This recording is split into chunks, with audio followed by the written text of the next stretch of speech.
Guys, sorry আমি একটু busy ছিলাম, তাই ভিডিওটা শেষ করতে পারলাম না। অল্প কিছু বাকি রয়ে গেলো।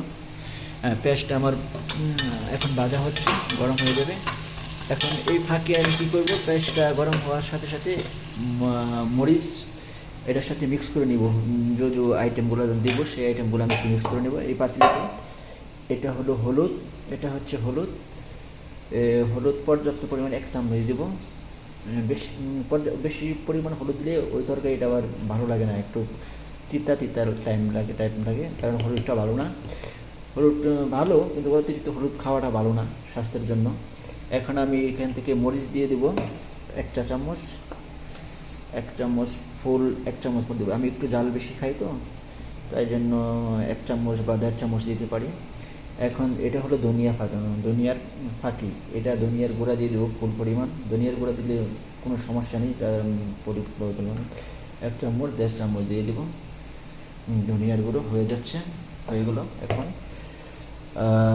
এখন আমি কী করব, এখন আর একটু হলুদ দিতে পারি, যেহেতু হলুদের কালারটা আসে নাই এখনও তরকারিতে। কালার না আসলে তরকারিটা সেরকম, যদি একটা জিনিস ভালো না হয় সেটা খেতেও ওই রকম লাগে। যে জিনিস দেখতে ভালো সে একটা কথা আছে না, যে জিনিসটা দেখতে ভালো সে জিনিসটা খেতেও ভালো হয়।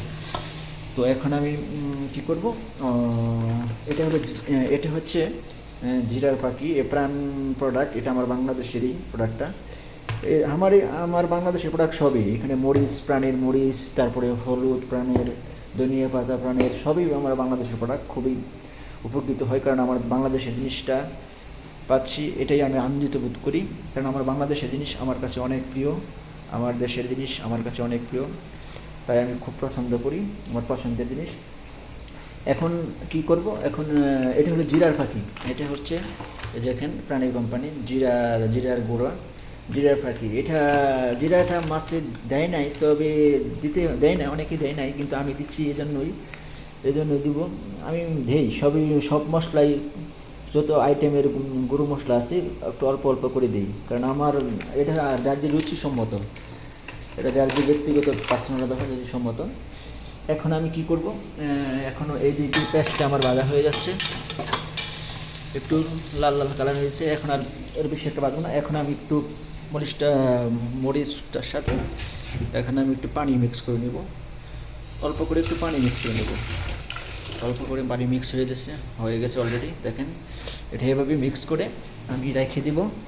এটা আমি মিক্স করে চামচ দিয়ে একটু নেড়ে চেড়ে নেব, আর তো নেড়ে চেড়ে পানির সাথে মিক্স করে দেবো, তাই না? মিক্স করে দেব। এখন আমার সম্ভবত হয়ে যাচ্ছে, পেঁয়াজ অলরেডি ভাজা হয়ে যাচ্ছে। এখন আমি সবজিগুলো কী করব, এখন আমার সবজিগুলো আমি পাত্রে ঢেলে দেবো। অলরেডি ঢেলে দিচ্ছি, দেখেন আমি দিয়ে দিচ্ছি, সবজিগুলো দিয়ে দিচ্ছি, সবজিগুলো দিয়ে দেবো। এখন সবজিগুলো আমি দিয়ে দিচ্ছি, অলরেডি হয়ে যাচ্ছে আমার সবজি। এই ফাঁকে সবজিটাও হয়ে যাবে। এই দিয়ে দিলাম পুরো সবজি, আমি যেগুলো আমি রেখেছিলাম সেগুলো দিয়ে দিলাম। এখন আমি সবজিগুলো আস্তে করে একটু নেড়ে চেড়ে নেব। যখন সবজিগুলো নেড়ে নিচ্ছি, মিক্স করে দেবো। এটা যে পেঁয়াজটা আমি গরম করে পেঁয়াজটা আমি ভালো করে ভাজলাম, এটার সাথে আমি সবজিগুলো দিয়ে দিচ্ছি। এখানে আমি 3 আইটেমের সবজি, আমি যে কোনো খাবার পাক করলে এখানে আমার যারা সঙ্গী আছে তারা অনেক সময় বিরক্ত বোধ হয় যে এত কিছু আইটেম কী জন্য করো, একলা মানুষ তুমি। কারণ এটা আমার ছোটো থেকেই অভ্যস্ত। আমার ফ্যামিলিতে বা আমার বাড়িতে আমার মা বা আমরা যখন আসলাম, আমি একটা আছে না যে অনেক মানুষই আছে যে এক জিনিস দিয়ে, এক খাবার, এক সবজি দিয়ে অনেক সময় খেয়ে ফেলে, কিন্তু আমি এটা করতে পারি না। আমি সেরকম খাবার খাই, সেরকম খাবার প্রতি রুচিসম্মত খাবার আমার খুবই পছন্দ, কারণ আমি এক তরকারি দিয়ে আমি খাবার খেতে পারি না। আমি যেমন এখানে এক তরকারি মাছ, যে কোনো একটা তরকারির সাথে হয়তো বা ভর্তা, যারে বলতে হয় ভর্তা, আলু ভর্তা বা আলু ভাজি, ডিম ভাজি বা ডাল, তারপর মাছ, যে কোনো ভর্তা একটার সাথে একটা আইটেম থাকতেই হবে, না হলে আমার খাবারটা তৃপ্তি হয় না আর কি। আমি মানে খাওয়া দাওয়া করে স্বাচ্ছন্দ্য বোধ করতে পারি না, মানে খাওয়াটা আমার তৃপ্তি হয় না। তো এখন আমি কী করব, এখন আমি অলরেডি একটু মিক্স করে নিলাম সবজিটা। এখানে আমি আজকে আমার পছন্দ মতো সবজি নিয়ে আসছি। এখানে আমি কুমড়া যারে আমরা বাংলা ভাষায় বলি কুমড়া, তারপরে সিম, তারপরে আলু আছে, 3 আইটেমের সবজি দিয়ে আজকে মাছটা আমি পাক করব। মাছটা আমার মন মতো আর কি, চয়েস মতো আমি পাক করে নিব। তো এখন আমি কি করব, এখন আমি কি করতে পারি, এখন অলরেডি আমার হয়ে গেছে।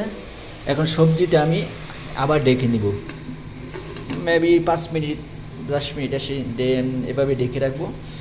তারপরে আমি ডেকে রাখার পরে এই ফাঁকে আমি মশলাগুলো যেহেতু আমি একসাথে করছি, এটা আবার পানিতে মিক্স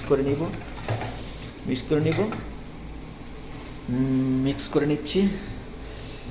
মিক্স করে নেওয়ার পরে এখন একটু টাইম দিতে হবে সবজিটা একটু গরম হওয়ার জন্য। এই যে গরম অলরেডি হচ্ছে, আমি ডেকে নিব সবজিটা আবার।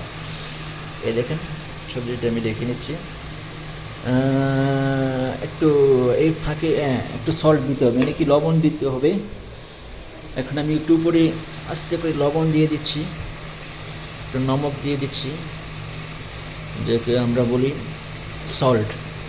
এখন আমি লবণ দিয়ে দিচ্ছি, একটু লবণ দিয়ে আবার ডেকে দিব। লবণটা দিয়ে লবণ দিয়ে দিচ্ছি, আবার লবণ দেওয়ার পরে আমি আবার ডেকে দিয়েছি সবজিটা একটু আলতোভাবে নরম হওয়ার জন্য। তারপর আমি 5 মিনিট টাইম নিব।